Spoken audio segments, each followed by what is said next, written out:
ಇಂಥ ಪ್ರಸಿದ್ಧ ಶೋ ಒಂದು ಯುದ್ಧ ಅದು. ಅದನ್ನು ಬಹಳ ಚೆನ್ನಾಗಿ ಆಟಾಡಿ ಮುಗಿಸಿ ಈಗ ಬಂದಿದ್ದೀರಿ. ಸೀಸನ್ನ ಚಪ್ಪಾಳೆ ಗಿಲ್ಲಿಗೆ ಕೊಡಬೇಕಿತ್ತು, ಧ್ರುವಂತ್ ಯಾಕೆ ಕೊಟ್ಟರು ಅನ್ನುವಂಥ ಒಂದು ಇದು. ಯಾಕೆ ಇವರು ಇಷ್ಟು ಎಲ್ರೂ ಇನ್ಸಲ್ಟ್ ಮಾಡ್ತಾರೆ, ಕಂಡಮ್ ಮಾಡ್ತಾರೆ, ಕಾಲು ಎಳಿತಾರೆ ಅಂತ ಆಶೀರ್ವಾದ ಮಾಡೋರಿದ್ದಾರೆ. ಇನ್ನು ಕೆಲವರು ಅವ್ರಿಗೆ ಹೊಟ್ಟೆ ಕಿಚ್ಚು ಅದನ್ನ ಹಾಳು ಮಾಡೋದು ಇರ್ತಾರೆ. ಇದೇ ಸಮಾಜ, ಇದನ್ನೇ ಪ್ರತಿಬಿಂಬಿಸೋದು ಬಿಗ್ ಬಾಸ್.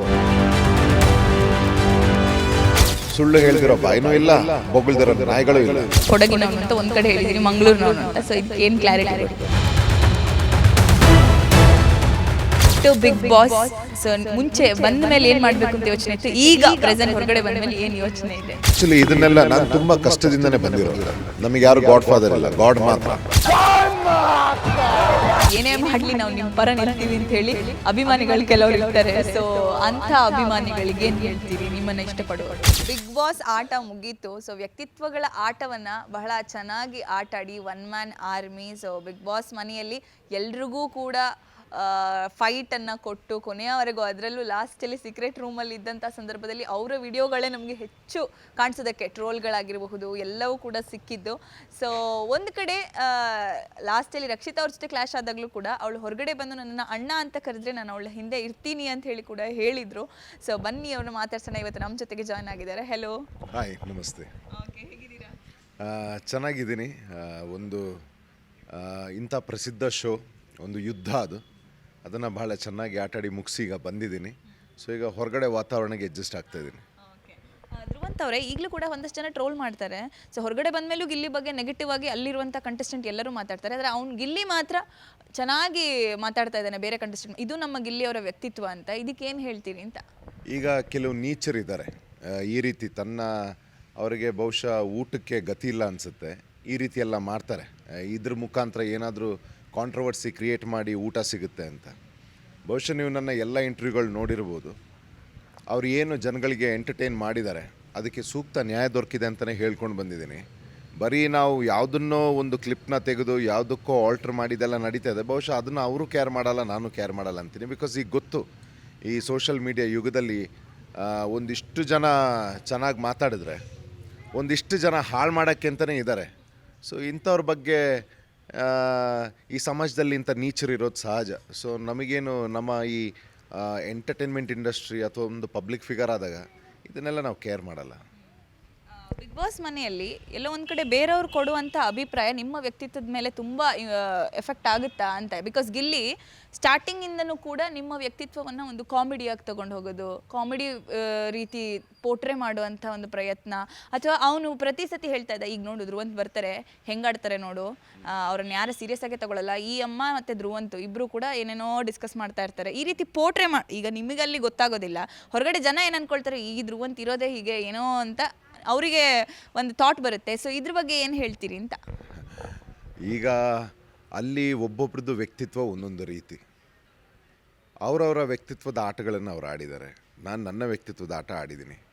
ಅವರು ಶೋ ಬಗ್ಗೆ ಬಹುಶಃ ಗೊತ್ತಿತ್ತು ಅವರಿಗೆ, ಅಂದರೆ ತುಂಬ ಸೀಸನ್ನ ನೋಡ್ಕೊಂಡು ಬಂದಿದ್ದಾರೆ, ಮತ್ತು ಅವ್ರದ್ದೇ ಆದಂಥ ಪ್ರಿಪ್ರೇಷನ್ ಮಾಡ್ಕೊಂಡು ಬಂದಿದ್ದಾರೆ. ನಮಗೆ ಮುಂಚೆ ಕೋಪ ಬರ್ತಾಯಿತ್ತು ಮನೆ ಒಳಗಡೆ ಇರಬೇಕಾದ್ರೆ, ಯಾಕೆ ಇವರು ಇಷ್ಟು ಎಲ್ರೂ ಇನ್ಸಲ್ಟ್ ಮಾಡ್ತಾರೆ, ಕಂಡಮ್ ಮಾಡ್ತಾರೆ, ಕಾಲು ಎಳಿತಾರೆ ಅಂತ. ಬರ್ತಾ ಬರ್ತಾ ಗೊತ್ತಾಯಿತು ಅದು ಅವರ ಆಟದ ಸ್ಟ್ರಾಟಜಿ ಅಂತ. ಮತ್ತು ನಾವು ಅಡ್ಜಸ್ಟ್ ಆದ್ವಿ ಅದಕ್ಕೆ, ಮತ್ತು ನಾವು ಯಾವುದಕ್ಕೆ ಪ್ರತಿಕ್ರಿಯೆ ಕೊಡಬೇಕು ಅದನ್ನ ಕೊಡ್ತಾಯಿದ್ವಿ ನಾವು. ಬಟ್ ಹೀಗೆ ಹೊರಗಡೆ ಬಂದ ಮೇಲೆ ಏನು ವೈಯಕ್ತಿಕವಾಗಿ ಇಲ್ಲ. ಸೊ ನಮ್ಮವರ ಒಂದು ರಿಲೇಷನ್ಶಿಪ್ ಏನಿದೆ ಭಾಳ ಚೆನ್ನಾಗಿದೆ. ನಾನು ಬಂದಾಗಲೂ ಅವರು ತುಂಬ ಒಳ್ಳೆ ಮಾತು ಹೇಳಿದ್ದಾರೆ, ಮತ್ತು ಮೊನ್ನೆನೂ ಇಂಟರ್ವ್ಯೂವಲ್ಲಿ ತುಂಬ ಒಳ್ಳೆ ಮಾತಾಡಿದ್ದಾರೆ, ಮತ್ತು ನಾವು ಭಾಳ ಬೈ ಹಾರ್ಟ್ ಅವ್ರಿಗೆ ಒಳ್ಳೇದನ್ನ ಹರಿಸಿದ್ದೀವಿ. So it's nice, it's good. ಹೊರಗಡೆ ಬಂದ ಮೇಲೆ ಚೆನ್ನಾಗಿರೋದು ಬಿಗ್ ಬಾಸ್ ಮನೆಯಿಂದ ಆಚೆ ಬಂದ ಮೇಲೆ ಎಲ್ಲರೂ ಇರ್ತಾರೆ. ಬಿಕಾಸ್ ಏನೂ ಇರೋದಿಲ್ಲ ಅಲ್ಲಿದ್ದಂಥ ಸಂದರ್ಭದಲ್ಲಿ ಒಂದು ಲಿಮಿಟನ್ನು ಕ್ರಾಸ್ ಮಾಡಿ ಕಾಮಿಡಿ ಮಾಡೋದು. ಸೊ ಬಿಕಾಸ್ ಬೇರೆಯವ್ರು ಹೊರಗಡೆ ಜನ ಅದನ್ನೇ ನೋಡ್ತಾ ಇರ್ತಾರೆ. ಸೊ ನೀವು ಎಷ್ಟೇ ಕರೆಕ್ಟಾಗಿದ್ರು ಜನ ಏನು ಅಂದ್ಕೊಳ್ತಾರೆ, ಇವ್ನು ಏನು ಹೇಳ್ತಾ ಇದ್ದಾನೆ ಅದೇ ನಿಜ ಇರ್ಬೋದೇನೋ ಅಂತ. ಸೊ ತುಂಬ ಆಡಿಯನ್ಸಿಗೆ ಅವಾಗ ರೀಚ್ ಆಗ್ತೀರಿ, ನಿಮ್ಮ ಒಂದು ಇಮೇಜ್ ಕೂಡ ಅಲ್ಲೇ ಬಿಲ್ಡ್ ಆಗೋದು.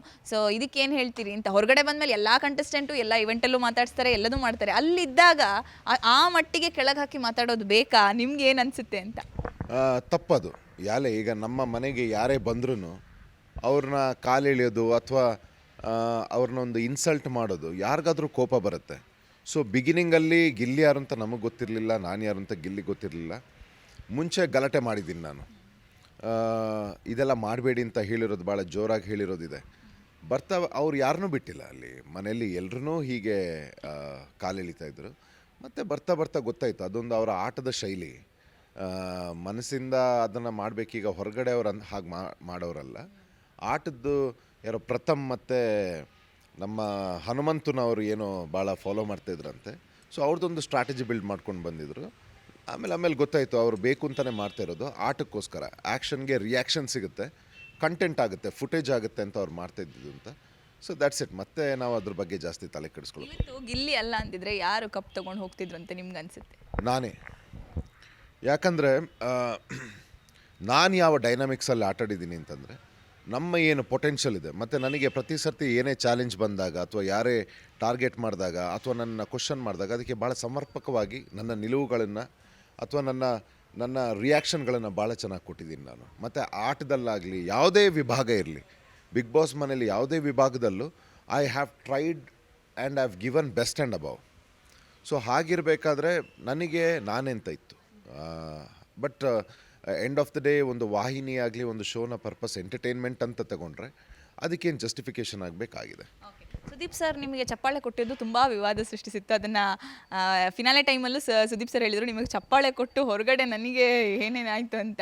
ಸೊ ಈ ಸೀಸನ್ನ ಚಪ್ಪಾಳೆ ಗಿಲ್ಲಿಗೆ ಕೊಡಬೇಕಿತ್ತು, ಧ್ರುವಂತ್ಗೆ ಯಾಕೆ ಕೊಟ್ಟರು ಅನ್ನೋಂಥ ಒಂದು ಇದು ನೋಡಿದಾಗ ನಿಮ್ಗೆ ಏನು ಅನಿಸ್ತು ಅಂತ?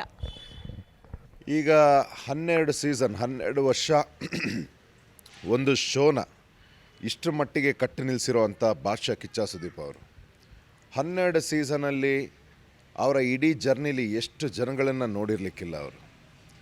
ಅವರು ನಾನು ಕಾಲು ಇಟ್ಟಾಗಿಂದ ನನ್ನ ಏನು ಜರ್ನಿ ಇದೆ ಭಾಳ ಮೈಕ್ರೋ ಲೆವೆಲಲ್ಲಿ ಅಬ್ಸರ್ವ್ ಮಾಡಿರೋರು. ಸೊ ಅಂಥ ದೊಡ್ಡ ವ್ಯಕ್ತಿ ನನಗೆ ಇಡೀ ಸೀಸನ್ನ ಚಪ್ಪಾಳೆ ಕೊಡ್ತಾರೆ ಅಂತಂದರೆ ನಮ್ಮಲ್ಲೇನೋ ತೂಕ ಇರಬೇಕಲ್ವೇ. ಸೊ ಹಾಗಾಗಿ ಅದನ್ನು ಕೊಟ್ಟಿದ್ದಾರೆ. ಮತ್ತು ಹೊಟ್ಟೆ ಕಿಚ್ಚು ಈಗ ನಮ್ಮ ಮನೆಯಲ್ಲೂ ಇರ್ತಾರೆ, ನಮ್ಮ ಸಂಬಂಧಿಕರಲ್ಲಿರ್ತಾರೆ, ನಮ್ಮ ಸರೌಂಡಿಂಗ್ಸಲ್ಲಿ ನಮ್ಮ ಅಕ್ಕಪಕ್ಕದ ಮನೆಯಲ್ಲೂ ಇರ್ತಾರೆ. ನಾವೀಗ ಒಂದು ಮೇಲೆ ಹೋಗ್ತಾ ಇದ್ದೀವಿ ಅಥವಾ ಒಳ್ಳೇದಾಗ್ತಿದೆ ಅಂತ ನಮಗೆ ಕೆಲವರು ನಮ್ಮನ್ನು ಹರಿಸೋರಿದ್ದಾರೆ, ಆಶೀರ್ವಾದ ಮಾಡೋರಿದ್ದಾರೆ. ಇನ್ನು ಕೆಲವರು ಅವ್ರಿಗೆ ಹೊಟ್ಟೆ ಕಿಚ್ಚು ಅದನ್ನು ಹಾಳು ಮಾಡೋದು ಇರ್ತಾರೆ. ಇದೇ ಸಮಾಜ, ಇದನ್ನೇ ಪ್ರತಿಬಿಂಬಿಸೋದು ಬಿಗ್ ಬಾಸ್. ನಮಗೆ ಇವ್ರುಗಳ ಬಗ್ಗೆ ಅಷ್ಟು ನಾವು ತಲೆ ಕೆಡಿಸ್ಕೊಳ್ಳೋದಿಲ್ಲ. ನಾವು ಯಾರನ್ನ ಈಗ ಗೆದ್ದಿದ್ದೀವಿ, ಯಾರ ಮನಸ್ಸನ್ನ ಗೆದ್ದಿದ್ದೀವಿ, ಯಾರ ಚಪ್ಪಾಳೆ ಗೆದ್ದಿದ್ದೀವಿ, ಅದು ನನ್ನ ಲೈಫ್ ಟೈಮ್ ಅಚೀವ್ಮೆಂಟ್. ನಾವು ಅದ್ರ ಬಗ್ಗೆ ಭಾಳ ಖುಷಿಯಾಗಿದ್ದೀವಿ. ಈಗ ಅದನ್ನೇ ಹೇಳ್ತಾ ಇದ್ದೀನಿ ನಾನು. ನಾವು ಕಪ್ಪು ಗೆಲ್ದಿದ್ರು ಇಡೀ ಶೋ ಮತ್ತು ಎಷ್ಟೋ ಲಕ್ಷಾಂತರ ಜನ ಹೃದಯ ಗೆದ್ದಿದ್ದೀವಿ. I am very happy about it. ಹಳೆಯ ಕಂಟೆಸ್ಟೆಂಟ್ ಅಥವಾ ಈಗ ಒಬ್ರು ಹೇಳಿದ್ದಿದೆ, ಒಂದು ಕಂಟೆಸ್ಟೆಂಟು, ನಾನು ಇವತ್ತು ಹೊರಗಿರೋದಕ್ಕೆ ಕಿಚ್ಚ ಸುದೀಪ್ ಸರ್ ಕಾರಣ, ಅವರ ಒಂದು ನಿರ್ದೇಶನದ ಮೇರೆಗೆ ನನ್ನನ್ನು ಹೊರಗೆ ಇಟ್ಟಿದ್ದಾರೆ, ಎಲಿಮಿನೇಟ್ ಮಾಡಿದ್ದಾರೆ ಅಂತ. ಸೊ ಎಲಿಮಿನೇಷನ್ ವಿಚಾರವಾಗಿ ಅಥವಾ ಒಬ್ಬ ಕಂಟೆಸ್ಟೆಂಟ್ ಜರ್ನಿ ಅಲ್ಲೇ ಎಂಡ್ ಆಗೋದಕ್ಕೆ ಸುದೀಪ್ ಸರ್ ಕಾರಣ ಆಗ್ತಾರಾ ಅಂತ? ನೀವು ಅದೇ ಕೆಲವು ಸ್ಟೇಟ್ಮೆಂಟ್ಗಳು ಭಾಳ ರಾಂಗ್ ಆಗುತ್ತೆ. ಕಿಚ್ಚ ಸುದೀಪ್ ಅವರು ಬರೀ ಬಿಗ್ ಬಾಸ್ ಅಂತಲ್ಲ, ಹೀಗೆ ಕೂಡ ಅವರ ಲೈಫಲ್ಲಿ ಎಷ್ಟೋ ಯೂತ್ಸ್ಗಳನ್ನು ಸಪೋರ್ಟ್ ಮಾಡಿ ಮೇಲ್ ತರ್ತಿದ್ದಾರೆ. ಈಗ ನೋಡಿ, ಕ್ರಿಕೆಟ್ ಅಂತ ಬಂದಾಗಲೂ ಅವ್ರದ್ದೊಂದು ಟೀಮ್ ಇದೆ, ಅಲ್ಲಿ ಎಷ್ಟು ಹುಡುಗರನ್ನ ಅವ್ರು ಬೆಳೆಸ್ತಾ ಇದ್ದಾರೆ ಸ್ಪೋರ್ಟ್ಸಲ್ಲಿ. ಈಗ ಬಿಗ್ ಬಾಸ್ ಅಂತ ಬಂದಾಗ ಇಲ್ಲಿವರೆಗೆ ಎಷ್ಟು ಮಕ್ಕಳನ್ನ ಎಲ್ಲಿಗೆ ತಂದು ನಿಲ್ಲಿಸಿದ್ದಾರೆ ಅವರು. ಬಹುಶಃ ಯಾರಿಗಾದ್ರೂ ಸಕ್ಸಸ್ ಆಗ್ತಾಯಿದೆ, ಚೆನ್ನಾಗಿ ಮಾಡ್ತಾಯಿದ್ದಾರೆ ಅಂತಂದರೆ ನಾನೇ ಉದಾಹರಣೆ. ನಾವು ಚೆನ್ನಾಗಿ ಮಾಡ್ತಾಯಿದ್ದೀವಿ, ನಮ್ಮಲ್ಲಿ ಆ ಪೊಟೆನ್ಷಿಯಲ್ ಇದೆ ಅಂತಂದರೆ ಬಹುಶಃ ಫಸ್ಟ್ ವ್ಯಕ್ತಿ ಅವರೇ ಚಪ್ಪಾಳೆ ತಟ್ಟಿ ಪ್ರೋತ್ಸಾಹ ಮಾಡೋಂಥವ್ರು. This is all very wrong statement. ಯಾವಾಗ ನೀವು ಫೈನಲ್ ವಾರಕ್ಕೆ ಎಂಟ್ರಿ ಕೊಡ್ತೀರಿ, ಫಿನಾಲೆ ಕಂಟೆಸ್ಟೆಂಟ್ ಆಗಬಹುದು ಅಂತ ಒಂದು ಅಧಿಕೃತವಾಗಿ ನೀವು ಸೇವ್ ಆಗ್ತಾ ಹೋದಾಗ ಮತ್ತು ಸೀಕ್ರೆಟ್ ರೂಮಲ್ಲಿ ಇಟ್ಟಾಗ ಗೊತ್ತಾಯಿತು, ಆಗ ಹೊರಗಡೆ ಒಂದಷ್ಟು ನಿಮ್ಮ ಪರ್ಸ್ನಲ್ ಲೈಫ್ ಬಗ್ಗೆ ಮಾತಾಡೋದು, ನಿಮ್ಮ ಪರ್ಸ್ನಲ್ ವಿಚಾರಗಳನ್ನು, ಹಳೆ ವಿಚಾರಗಳನ್ನು ಎತ್ತಿ ತಂದು ಅದನ್ನು ಟ್ರೋಲ್, ಏನು ವಿಡಿಯೋ ಎಲ್ಲ ಹೊರಗಡೆ ಬಂದಿತ್ತು ಅದನ್ನು ಟ್ರೋಲ್ ಮಾಡೋದು ಸಿಕ್ಕಾಪಟ್ಟೆ ಜಾಸ್ತಿ ಆಯಿತು. ಸೊ ನೀವು ಟ್ರೋಲರ್ಸಿಗೆ ಅಥವಾ ನಿಮ್ಮ ವೈಯಕ್ತಿಕ ವಿಚಾರವನ್ನು ಜಾಸ್ತಿ ಮಾತಾಡೋರಿಗೆ, ಅದನ್ನು ಹೈಲೈಟ್ ಮಾಡೋರಿಗೆ ಏನು ಹೇಳ್ತೀರಿ ಅಂತ? ಟ್ರೋಲ್ ಮಾಡಿದ್ರು ಏನು ಸಿಕ್ತೀಗ? ನಾವೇನು ಗೆಲ್ಲಬೇಕು, ನಮ್ಮ ವ್ಯಕ್ತಿತ್ವಗಳನ್ನು ಏನು ತೋರಿಸ್ಬೇಕಿತ್ತು, ನಾವು ಯಾರಿಂದ ಚಪ್ಪಾಳೆ ತಗೋಬೇಕಿತ್ತು, ಇಡೀ ಸೀಸನ್ದು ನಾವು ತಗೊಂಡು ಬಂದಾಯಿತು. ಟ್ರೋಲರ್ಸ್ ಮಾಡಿ ಏನು ಪ್ರಯೋಜನ ಆಯಿತು ಅವ್ರಿಗೆ? ಒಂದು. ಎರಡನೇದು, ನಮ್ಮ ಹೆಸರು ಹಾಳು ಮಾಡೋದಕ್ಕೆ ಇವತ್ತಿಂದಲ್ಲ, ಲಾಸ್ಟ್ ಡಿಸೆಂಬರ್ ಕೂಡ ನನ್ನ ಹೆಸರನ್ನ ಹಾಳು ಮಾಡೋದಕ್ಕೆ ಒಂದು ಭಾಳ ದೊಡ್ಡ ಪಿತೂರಿ ನಡೆದಿತ್ತು. ಅದು ಮಾಧ್ಯಮದಲ್ಲಿ ಭಾಳ ಸುದ್ದಿ ಕೂಡ ಮಾಡಿತ್ತು. ಯಾರೂ ಕೇರ್ ಮಾಡಲಿಲ್ಲ. ಬಿಕಾಸ್ ಜನಗಳು ಇವತ್ತು ಸೋಷಿಯಲ್ ಮೀಡಿಯಾ ಯುಗದಲ್ಲಿ ಫೂಲ್ಸ್ ಅಲ್ಲ ಯಾರು. ಯಾವ ವ್ಯಕ್ತಿ ಏನು ಮಾಡಬಲ್ಲ, ಅವನ ಜರ್ನಿ ಏನು ಆಲ್ರೆಡಿ ತಿಳ್ಕೊಂಡಿರ್ತಾರೆ. ಸುಮ್ಮನೆ ಯಾರೋ ಒಬ್ಬರು ಟ್ರೋಲ್ ಮಾಡಿದ್ರೆ ಕ್ಲೀನಾಗಿ ಗೊತ್ತಾಗುತ್ತೆ ಇದವರ ಹೆಸರು ಹಾಳು ಮಾಡೋದಕ್ಕೆ ಮಾಡ್ತಾ ಇರೋದು ಅಂತ. ಸೊ ಈಗ ಮಾಫಿಯಾ, PR ಮಾಫಿಯಾ ಶುರು ಆಗಿದೆ ಅಂತೆ. ಯಾರನ್ನೋ ಬೆಳೆಸೋ ಬರದಲ್ಲಿ ಇನ್ನೊಬ್ಬರನ್ನ ಫೇಕ್ ID ಮಾಡಿಕೊಂಡು ಅವರ ತೇಜೋವಧೆ ಮಾಡೋದೆಲ್ಲ ಭಾಳ ಶುರು ಆಗಿದೆ. ಅದ್ರ ಬಗ್ಗೆ ಈಗ ಕಾನೂನು ಕೂಡ ಒಂದು ಬಹುಶಃ ಅದ್ರ ಬಗ್ಗೆ ಬೇಗ ಆ್ಯಕ್ಷನ್ ತಗೊಳ್ತಾರೆ. ಈ ರೀತಿ ಒಬ್ಬರ ಹೆಸರು ಹಾಳು ಮಾಡೋದು, ಬ್ಯಾಡ್ ಕಮೆಂಟ್ಸ್ ಮಾಡೋದು ಆಲ್ರೆಡಿ ರಮ್ಯಾ ಮೇಡಮ್ ಅವರು ಮಾಡಿದಾರಂತೆ.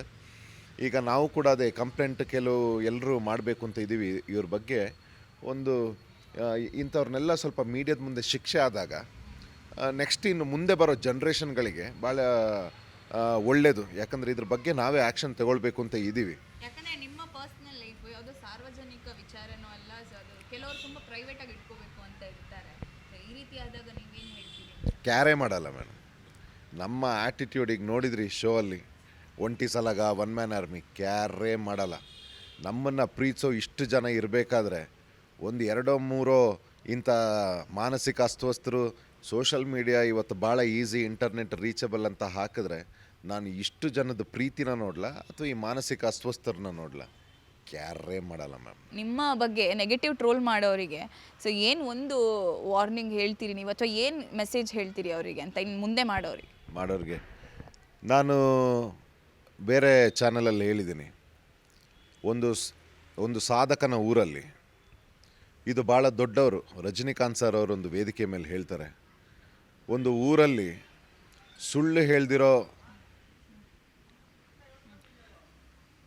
ಓಕೆ ನಾನು ಬೇರೆ ಇಂಟರ್ವ್ಯೂಸಲ್ಲಿ ಹೇಳಿದ್ದೀನಿ. ನಮ್ಮ ಗ್ರೇಟ್ ಲೆಜೆಂಡ್ ರಜನಿಕಾಂತ್ ಸರ್ ಅವರು ಒಂದು ವೇದಿಕೆಯಲ್ಲಿ ಹೇಳ್ತಾರೆ, ಒಂದು ಊರು ಅಂತ ಅಂದಮೇಲೆ ಸುಳ್ಳು ಹೇಳ್ದಿರೋ ನಾಲ್ಗೇನೂ ಇಲ್ಲ, ಬೊಗಳ್ದಿರೋ ನಾಯಿಗಳು ಇಲ್ಲ, ಇದು ಎರಡು ಇಲ್ದಿರೋ ಊರೇ ಇಲ್ಲ ಅಂತ.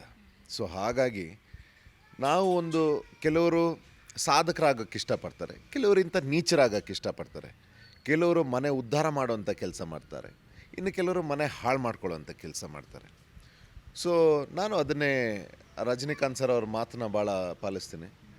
ಒಂದು ಊರು ಅಂತ ಇದ್ಮೇಲೆ ಆ ಸುಳ್ಳು ಹೇಳ್ದಿರೋ ಬಾಯಿನೂ ಇಲ್ಲ, ಬೊಗಳ್ದಿರೋ ನಾಯಿಗಳು ಇಲ್ಲ, ಅದು ಎರಡು ಇಲ್ದಿರೋ ಊರೂ ಇಲ್ಲ. ಸೊ ಹಾಗಾಗಿ ನಾವು ಎಲ್ಲಿಗೆ ಹೋಗಬೇಕು, ಯಾರಿಂದ ಚಪ್ಪಾಳೆ ತಗೊಳ್ಬೇಕು, ಆ ಚಪ್ಪಾಳೆ ತಗೊಂಡು ನಾವು ಹೋಗ್ತಾ ಇರ್ತೀವಿ ಅಂತಲೇ ಹೇಳೋಕ್ಕೆ ಇಷ್ಟಪಡ್ತೀನಿ.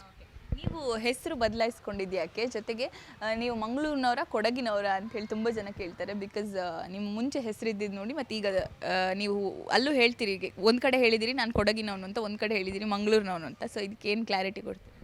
ನಾನು ಆ್ಯಕ್ಚುಲಿ ನನ್ನ ತಂದೆ ತಾಯಿಗಳೆಲ್ಲ ದಕ್ಷಿಣ ಕನ್ನಡದವರೇ. ಸೊ ನಾನು ಹುಟ್ಟಿದ್ದು ಬಂಟ್ವಾಳ ಅಂತ. ಬಟ್ ನಮ್ಮ ತಂದೆ ಮತ್ತು ನನ್ನ ತಂದೆ ಎಲ್ಲ ಕೃಷಿಕರಾಗಿದ್ದಾರೆ ಕೊಡಗಲ್ಲಿ. ಅವರು ಅಲ್ಲಿ ಜಾಗ ತಗೊಂಡು ಕಾಫಿ ಬೆಳೆಗಾರರಾಗಿ ಇಲ್ಲೇ ಸೆಟ್ಲಾಗಿದ್ದಾರೆ. ಸೊ ನನಗೆ ಮನೆ ಮಂಗಳೂರಲ್ಲೂ ಇದೆ, ಕೊಡಗಲ್ಲೂ ಇದೆ. ಸೊ ಓಡಾಡ್ತಾ ಇರ್ತೀವಿ ನಾವು. ಸೊ ನಾನು ಓದಿದ್ದು ಬೆಳೆದಿದ್ದೆಲ್ಲ ಕೊಡಗಿನ ಕೊಡ್ಲಿಪೇಟೆ ಅನ್ನೋ ಊರಲ್ಲಿ. ಸೊ ಇನ್ನು ಹೆಸರಿಗೆ ಬರೋದಾದರೆ ನನ್ನ ಜನನ ನಾಮ ಚರಿತ್ ಅಂತ. ಸೊ ನಾವು ಇಂಡಸ್ಟ್ರಿಯಲ್ಲಿ ಯಾವಾಗ ಒಂದು ಬೆಳಿಬೇಕಾದ್ರೆ ಈ ನಮ್ಮ ದಕ್ಷಿಣ ಕನ್ನಡದಲ್ಲಿ ಜಾತಕ ಹೆಸರೆಲ್ಲ ತೋರಿಸೋದೊಂದು ಕ್ರಮ ಇದೆ. ಹಾಗೆ ತೋರಿಸ್ಬೇಕಾದ್ರೆ ನನ್ನ ಹೆಸರು ಯಾವುದು ಸೂಕ್ತವಾಗಿ ಬರಲ್ಲ ಅಂತ ಹೇಳಿದರು. ನಂತರ ಯಾವುದು ಹೆಸರು ನೀವು ಸಜೆಸ್ಟ್ ಮಾಡಿ ಅಂತ ಹೇಳಿದಾಗ, ನಿಮ್ಮ ಮನಸ್ಸಲ್ಲಿ ಯಾವುದಾದ್ರೂ ಇದ್ದರೆ ಹೇಳಿ ನೋಡೋಣ ಅಂತ ಹೇಳಿದಾಗ, ನಾನೊಂದು 2 ಹೆಸರು ಕೊಟ್ಟಿರ್ತೀನಿ. ಒಂದು ಲವ್ಲವಿಕೆ, ಭಾಳ ಪ್ರಸಿದ್ಧಿ ಸಿಕ್ಕಿದ್ದು ನನಗೆ, ಲಕ್ಕಿ ಅಂತ ನನ್ನ ಮೊದಲನೇ ಧಾರಾವಾಹಿ. ಮತ್ತು 2ನೇ ಧಾರಾವಾಹಿ ಪ್ರಸಿದ್ಧಿ ಸಿಕ್ಕಿದ್ದು ಧ್ರುವಂತ್ ಅಂತ. ಸೊ ಧ್ರುವಂತ್ ಲಕ್ಕಿ ಅಂತ ಹೇಳಿದಾಗ ಧ್ರುವಂತ್ ನೋಡಿದಾಗ ಭಾಳ ಸೂಕ್ತವಾಗಿ ಬರುತ್ತೆ ಅಂತ ಹೇಳಿದ್ರು. ಸೊ ಅದನ್ನು ಆ ಹೆಸರನ್ನೇ ಇಟ್ಕೊಳ್ತೀನಿ. ಮತ್ತು ಅದನ್ನು ಚೇಂಜಿಂಗ್ ಪ್ರೋಸೆಸ್ಸಲ್ಲಿದ್ದೆ. ಬಿಗ್ ಬಾಸ್ಗಿಂತ ಬರೋದಕ್ಕಿಂತ ಮುಂಚೆ ನನ್ನ ಲೀಗಲ್ ಡಾಕ್ಯುಮೆಂಟ್ಸ್ ಎಲ್ಲ ನ್ಯೂಸ್ ಪೇಪರಲ್ಲೆಲ್ಲ ಹಾಕ್ಸಾಗಿತ್ತು.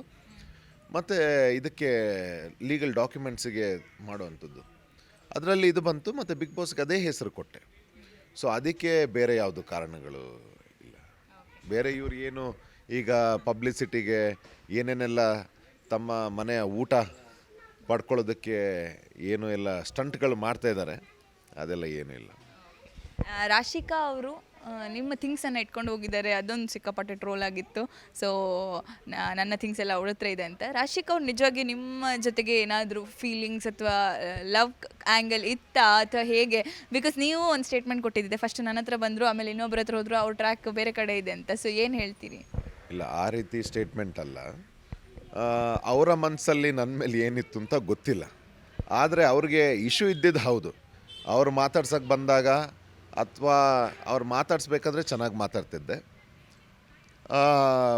ಬೇರೆ ಟೈಮಲ್ಲಿ ನನ್ನ ಪಾಡಿಗೆ ನಾನು ಇರ್ತಿದ್ದೆ, ನಾನೇ ಹೋಗಿ ಮಾತಾಡಿಸ್ತಿಲ್ಲ ಅಂತ. ಸೊ ಅದಕ್ಕೆ ಅದು ಮತ್ತು ಅವರು ಒಂದು ಒಂದು ಒಂದು ಯಾವುದೋ ಒಂದು ಇದರಲ್ಲಿ ಅವ್ರದ್ದು ಮೇಕಪ್ ಬಾಕ್ಸ್ ಯಾರೋ ತೆಗೆದಿಟ್ಟಿರ್ತಾರೆ, ಅದನ್ನು ಕೇಳೋದು ಭಾಳ ರೂಢಾಗಿ ಕೇಳಿರ್ತಾರೆ, ನನಗೆ ಸಿಟ್ಟು ಬಂದಿರುತ್ತೆ. ಸೊ ನಂತರ ನಾನು ಹೇಳಿರ್ತೀನಿ ಒಂದು ಇದಕ್ಕೆ, ನೀವು ಮಾತಾಡಿದ ತಕ್ಷಣ ನಾನು ಹಿಂದೆ ಬಂದು ನಿಮ್ಮ ಹತ್ರ ಟ್ರೈ ಮಾಡ್ತೀನಿ ಮಾತಾಡ್ತೀನಿ ಅಂತ ಅನ್ನೋದಾದರೆ ನಾನಂತ ಎಲಿಮೆಂಟ್ ಅಲ್ಲ ಅಂತ.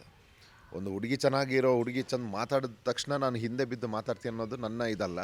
ನೀವು ಯಾರ ಹತ್ರ ಮಾತಾಡ್ತಿದ್ದೀರಿ ಅವ್ರ ಜೊತೆನೇ ಇರಿ, ನಮ್ಮ ಹತ್ರ ಇದನ್ನೆಲ್ಲ ಟ್ರೈ ಮಾಡಬೇಡಿ ಅಂತ ಹೇಳಿದ್ದೀನಿ ನಾನು. ಸೊ ಅದು ಆಟದ ಬರದಲ್ಲಿ ನಡೆದಿರೋವಂಥದ್ದು, ವೈಯಕ್ತಿಕ ಏನಿಲ್ಲ. ಬಟ್ ಅವ್ರ ನಂತರ ಕಂಟಿನ್ಯೂ ಮಾಡ್ಕೊಂಡು ಹೋಗ್ತಾರೆ. ನಾವು ಅದನ್ನು ಕ್ಯಾರೇ ಮಾಡಲಿಲ್ಲ. ಬಂದಾದ್ಮೇಲೆ ಏನೋ ಸ್ಟೇಟ್ಮೆಂಟ್ ಕೊಟ್ಟಿದ್ದಾರಂತೆ, ಕಾಮಿಡಿ ಪೀಸ ಏನೋ ಅಂತಾಗ ಧ್ರುವ ಅಂತಂತ. ಬಹುಶಃ ಅವರು ಮತ್ತೆ ಸ್ಕೂಲಿಗೆ ಹೋಗ್ಬೇಕು ಅನಿಸುತ್ತೆ. ಯಾಕಂತಂದರೆ ಕಾಮಿಡಿ ಪೀಸಿಗೆ ಇಡೀ ಸೀಸನ್ನ ಕಿಚ್ಚನ ಚಪ್ಪಾಳೆ ಬರಲ್ಲ ಮೇಡಮ್. ಹೌದು. ಸೊ ಅವ್ರು ಹೊರಗಡೆ ಬಂದ ಮೇಲೆ ಇಂಥ ಸ್ಟೇಟ್ಮೆಂಟ್ ಮಾಡಿದ್ದಾರೆ ಅಂದರೆ ಡೋಂಟ್ ಕೇರ್. ನೀವು ಬಿಗ್ ಬಾಸ್ ನೋಡ್ಕೊಂಡು ಹೋಗೋಕ್ಕೂ ಮುಂಚೆ ಯಾವುದಾದ್ರೂ ಸೀಸನ್ ನೋಡಿದ್ದೀರಾ ಹೇಗೆ ಅಂತ? ನೀವು ಹೋಗಬೇಕು ಅಂತ ಅಂದಾಗ ನಿಮ್ಮ ಮೈಂಡ್ ಸೆಟ್ ಹೇಗಿತ್ತು, ಮನೆಯಲ್ಲಿ ಏನು ಹೇಳಿದರು? ಬಿಕಾಸ್ ಒಂದು ಇನ್ಸಿಡೆಂಟ್ ಆದಾಗ ಅಥವಾ ನಿಮ್ಮ ಪರ್ಸ್ನಲ್ ಲೈಫ್ ಬಗ್ಗೆ ಹೊರಗಡೆ ಟ್ರೋಲ್ ಆದಾಗ ಎಲ್ಲರೂ ಕೂಡ ಹೆದರ್ತಾರೆ, ಟ್ರೋಲು ಅಥವಾ ಏನೇ ವಿಚಾರ ಆಚೆ ಬಂದಾಗ ಬೇಕಾ ಈ ಪ್ಲ್ಯಾಟ್ಫಾರ್ಮ್ ಅಂತ. ಸೊ ನಿಮ್ಮ ಮನೇಲಿ ಏನು ಗೈಡ್ ಮಾಡಿದರು?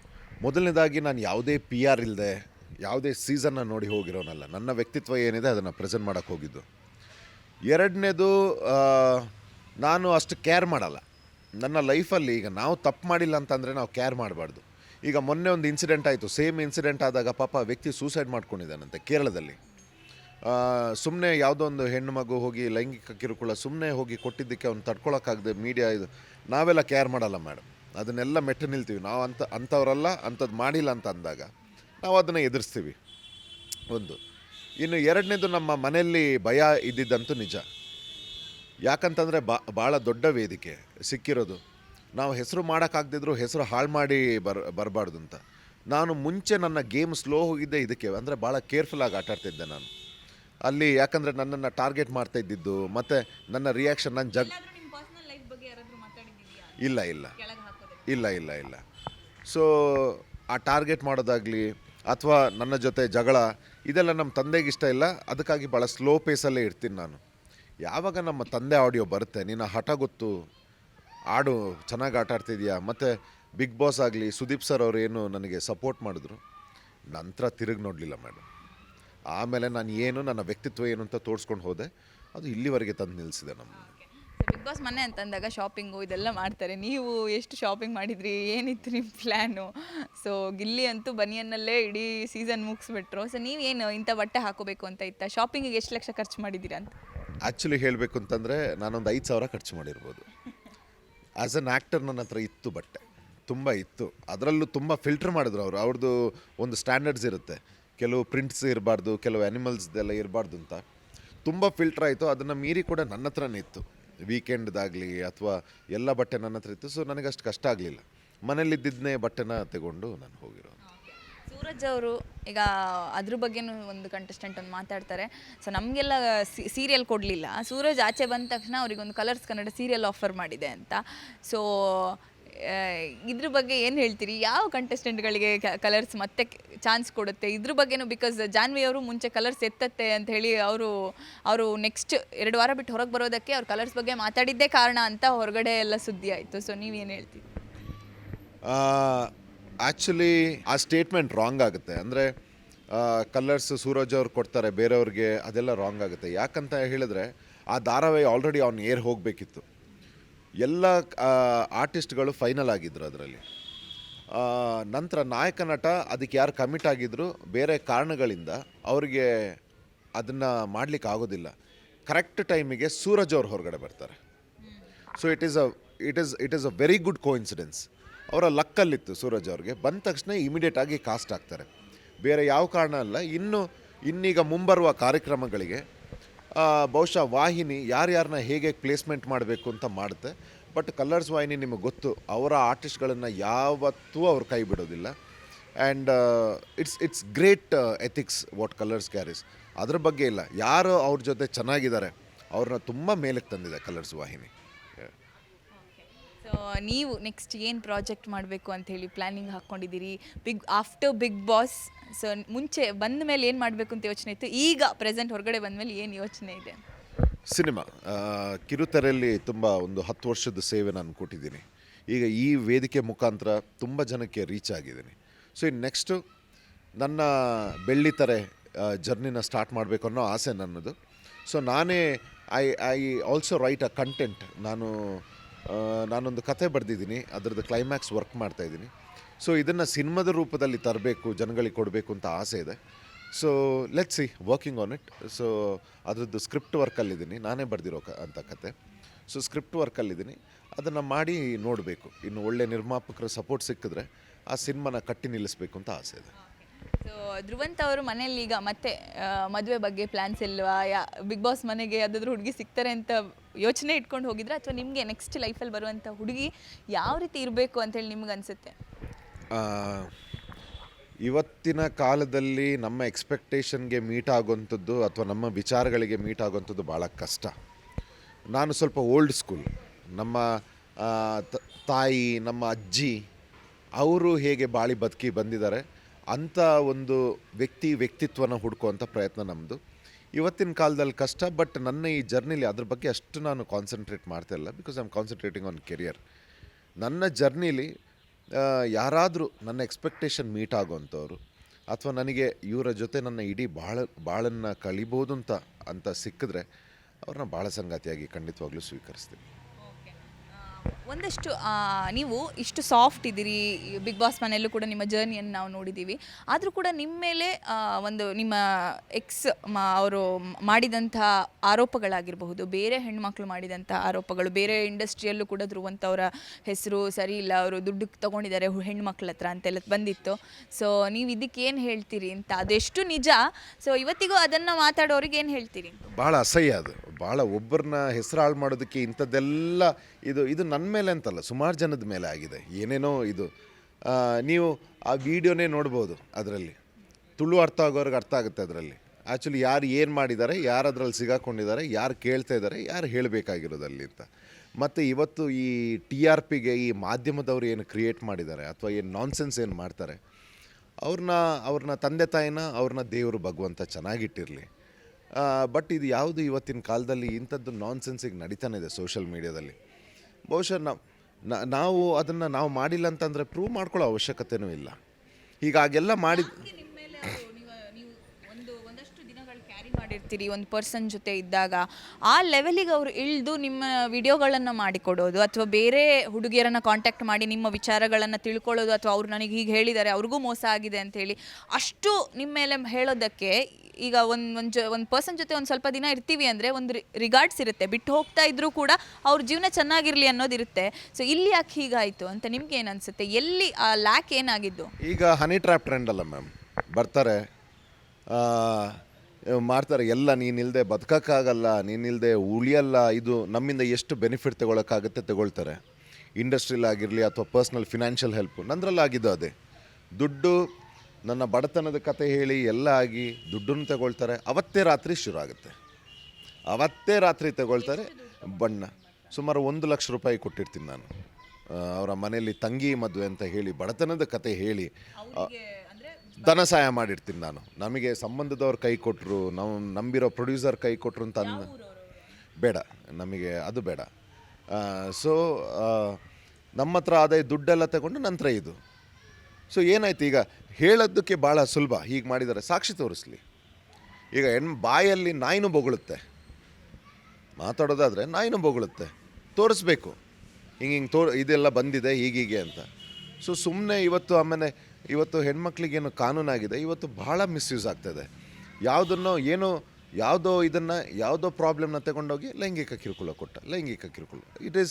It is very easy to damage ones. ಅದು ಪಬ್ಲಿಕ್ ಫಿಗರ್ ಆದಾಗ ಅವರ ಇಮೇಜ್ನ ಡ್ಯಾಮೇಜ್ ಮಾಡೋದು ಭಾಳ ದೊಡ್ಡ ವೆಪನಾಗಿ ಯೂಸ್ ಮಾಡ್ತಾಯಿದ್ದಾರೆ. So we don't care ma'am. ನಾವು ಮಾಡಿಲ್ಲ, ನಮ್ಮ ವ್ಯಕ್ತಿತ್ವ ಅಂಥದ್ದಲ್ಲ ಅಂದಾಗ ಐ ಡೋಂಟ್ ಕೇರ್. ನಿಮಗೆ ಥಾಟ್ ಬರಲಿಲ್ವಾ ಇದೆಲ್ಲೋ ನನ್ನ ಫ್ಯೂಚರ್, ಈಗ ನೆಕ್ಸ್ಟ್ ನಾನೇನೋ ಲೈಫ್ ಕಟ್ಕೋಬೇಕು ಅಂದರೆ ಅದು ನನಗೆ ಸಮಸ್ಯೆ ಆಗುತ್ತೆ ಅಂತ ನಿಮಗೆ ಯೋಚನೆ ಬರಲಿಲ್ವಾ? ಈಗ ನೀವೇ ಹೇಳಿ, ಇಷ್ಟೆಲ್ಲ ಆಯ್ತಲ್ಲ, ನಮ್ಮ ಫ್ಯೂಚರ್ ಎಲ್ಲಿಂದ ಎಲ್ಲಿಗೆ ಬಂತು? ನಾಟ್ ಇವನ್ 1 ಇಯರ್ ನಾನು ಅದನ್ನೇ ಹೇಳೋದು, ಜನರು ಮೂರ್ಖರಲ್ಲ, ವಾಹಿನಿನೂ ಅಷ್ಟೇ, ಅಥವಾ ನಮ್ಮನ್ನು ಬೆಳೆಸ್ತಾ ಯಾರಿದ್ದಾರೆ, ನೋ ಬಡಿ ಈಸ್ ಫೂಲ್ಸ್ ಟುಡೇ.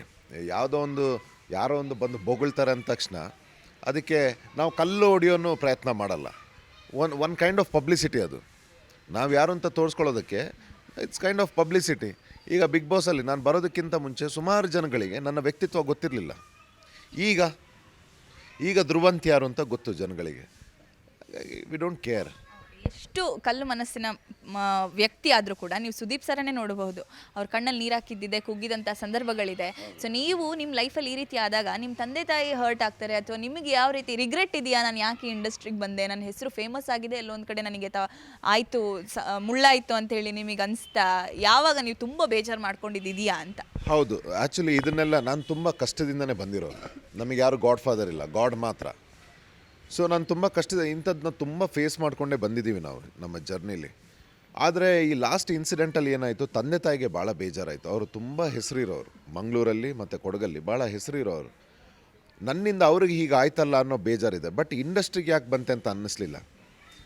ನಾವು ಕೆಟ್ಟ ಕ್ರಿಮಿಗಳಿಗೆ ಒಂದು ಬೇರೆ ಸ್ಥಾನ ಕೊಟ್ವಿ, ಅವರ ಹಿಂದೆ ಮುಂದೆ ಯೋಚನೆ ಮಾಡಿದೆ. ನಾವು ಅವರಿಗೆ ಒಂದು ಮೇಲೆ ಸ್ಥಾನ ಕೊಟ್ವಿ, ಅದು ನಮ್ಮ ತಪ್ಪು, ಸಹವಾಸ ದೋಷ ಅಂತೀವಿ.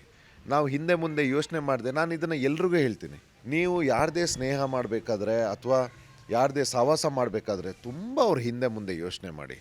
ಇವತ್ತು ಭಾಳ ಕಷ್ಟ. ಯಾರು ಯಾವ ಮುಖವಾಡ ಹಾಕ್ಕೊಂಡು ಬರ್ತಾರೆ, ಯಾವ ಕಥೆ ಹೇಳ್ಕೊಂಡು ಬರ್ತಾರೆ. ಆಮೇಲೆ ಹೌದು, ನಮಗೆ ಸ್ವಲ್ಪ ಸಾಫ್ಟ್ ಕಾರ್ನರ್ ಜಾಸ್ತಿ, ಸಹಾಯ ಮಾಡಬೇಕು, ಹೀಗೆ ಪಾಪ ಪುಣ್ಯ ಜಾಸ್ತಿ. ಇದನ್ನು ಭಾಳ ಚೆನ್ನಾಗಿ ಮಿಸ್ಯೂಸ್ ಮಾಡ್ಕೊಳ್ತಾರೆ. ಸೊ ನನ್ನದೇ ಉದಾಹರಣೆ ಆಗಬೇಕು. ಈಗ ನಾವು ಸ್ಟ್ರಾಂಗ್ ಇದ್ದೀವಿ, ನಾವು ಫೇಸ್ ಮಾಡ್ತೀವಿ. ಎಲ್ಲರೂ ಹಾಗಿರಲ್ಲ, ಎಲ್ಲ ಮನೆಯವರು ಹಾಗಿರಲ್ಲ. ಸುಮಾರು ಜನ ಸೂಸೈಡ್ ಮಾಡ್ಕೊಂಡಿದ್ದಾರೆ. ಸೊ ಹಾಗಾಗಿ ಇದು ಆಗಬಾರ್ದು, ಇಂಥ ಬೆಳವಣಿಗೆ ಆಗಬಾರ್ದು. ಅವತ್ತು ಸ್ವಲ್ಪ ಪೇರೆಂಟ್ಸಿಗೆ ಬೇಜಾರಾಯಿತು ಅಂದರೆ, ಇವತ್ತು ಬಿಗ್ ಬಾಸ್ ಆದ ನಂತರ ಸೊ ಏನು ಹೇಳ್ತಾರೆ ಅಪ್ಪ ಅಮ್ಮ, ಹೊರಗಡೆ ಬಂದ ನಂತರ ಏನಿತ್ತು ಅವ್ರ ರಿಯಾಕ್ಷನ್ ಅಂತ? ಅದೇ ಕಾಲನೇ ಉತ್ತರ ಕೊಡುತ್ತೆ ಅಂತಾರಲ್ಲ. ಸೊ ಹಾಗೆ ಅವತ್ತು ಬೇಜಾರಾಗಿತ್ತು, ಇವತ್ತು ಹೆಮ್ಮೆ ಅನಿಸುತ್ತೆ, ಇವತ್ತು ಗುರ್ತಿಸ್ತಾರೆ. ಈಗ ಹೊರಗಡೆ ಹೋದಾಗ ಧ್ರುವಂತ್ ಅಂದಾಗ, ಜಯಮಹಾಕಾಲ್ ಧ್ರುವಂತ್ ಅಂದಾಗ ನಾವು ನಮ್ಮ ವ್ಯಕ್ತಿತ್ವ ಏನಿದೆ ನಾವು ತೋರಿಸ್ಕೊಂಡಿದ್ದೀವಿ. ಅದಕ್ಕೇನು ಫಲ ಸಿಗಬೇಕಿತ್ತು, ಸಿಕ್ಕಿದೆ. ಜಯ ಮಹಾಕಾಲ್ ಅಂತೇಳಿ ನೀವು ಪ್ರತಿ ಬಾರಿ ಕೂಡ ಹೇಳ್ತಾ ಇರ್ತೀರಿ. ಇದು ನೀವು ಎಲ್ಲಿ ಪರ್ಟಿಕ್ಯುಲರ್ ಆಗಿ ಒಂದು ದೇವಸ್ಥಾನ, ಹೆಂಗೆ ಈ ವರ್ಡನ್ನ ನೀವು ಯಾವಾಗಲೂ ಹೇಳೋದು ಹೇಗೆ ಅಂತ?